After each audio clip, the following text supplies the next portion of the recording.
My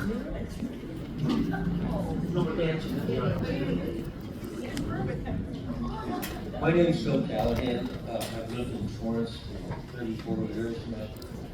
A lot of people may not be familiar, but directly behind it is the tiny houses of Torrance, which is supposed to be a model for homeless people, to use a new thing.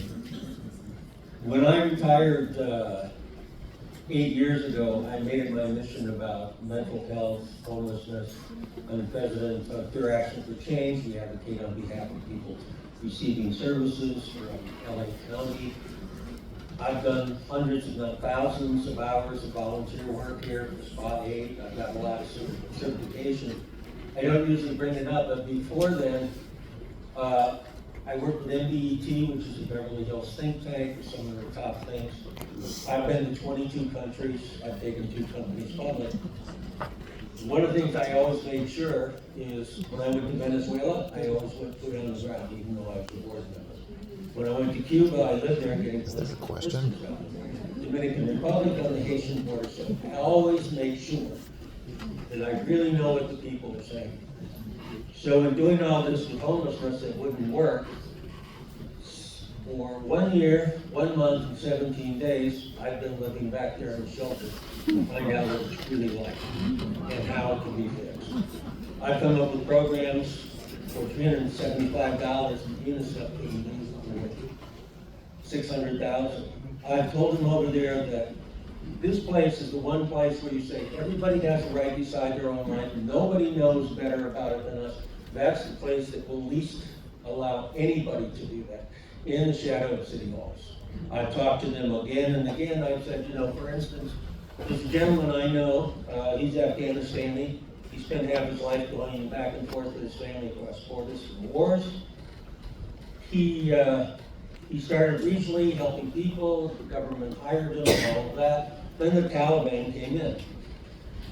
He always had a dream in Afghanistan, a village, to go on a Fulbright scholarship. He did, to the University of Michigan. Those are the kinds of people you want to be talking about. There's another gentleman I helped get back in the speech.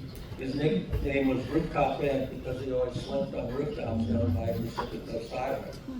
He got his life straightened around, went to Notre Dame, and he's living over. There's a lot of stories like that. The people that should be helping and deciding this are the people in this city. Nobody will even let us talk to them. I started to form a residents association, finally desperately, about 2 months ago. For the tiny home residents? Yes. It's called Tiny Houses Residents Association. Our motto is Tiny Houses Giant People. And there's a lot of people there who are giant people.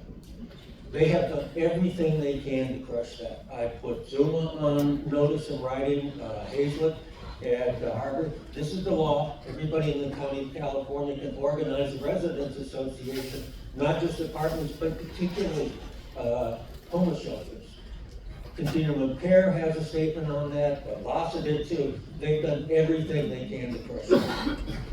Between the people that have been there, who know what their real problems are, and I've done this all over the world, and the people we have out in this community, and people I hear their brain talk, you're paying $138 a day or nothing. Most of the money is wasted. It's one of the most impressive places I've ever been in as far as homeless shelters, and I was a caseworker for 5 years. You're talking about the tiny home streets? Yes.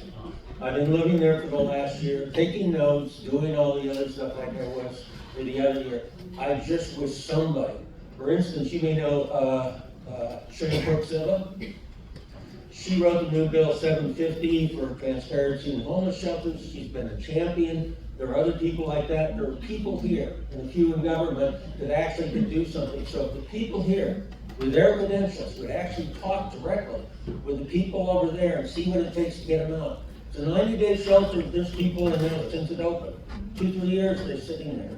They don't do anything for them. They've never tried to get them out. And it's one of the most, there's been assaults, there's been all kinds of things. So I would love to talk to somebody who would like to take this and make it the model it could be for the state of California and elsewhere. Okay, all right.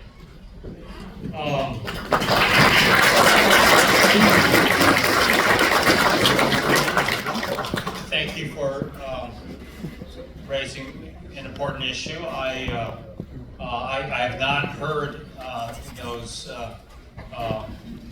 conditions. I've been, thank you for sharing. I visited there several times. I know that I'll never forget there was a South High School graduate, who with a history of mental illness that ended up living there. And I remember listening to his story and realizing that it's not people, it's not those people, it's our people, I mean, whatever that may mean.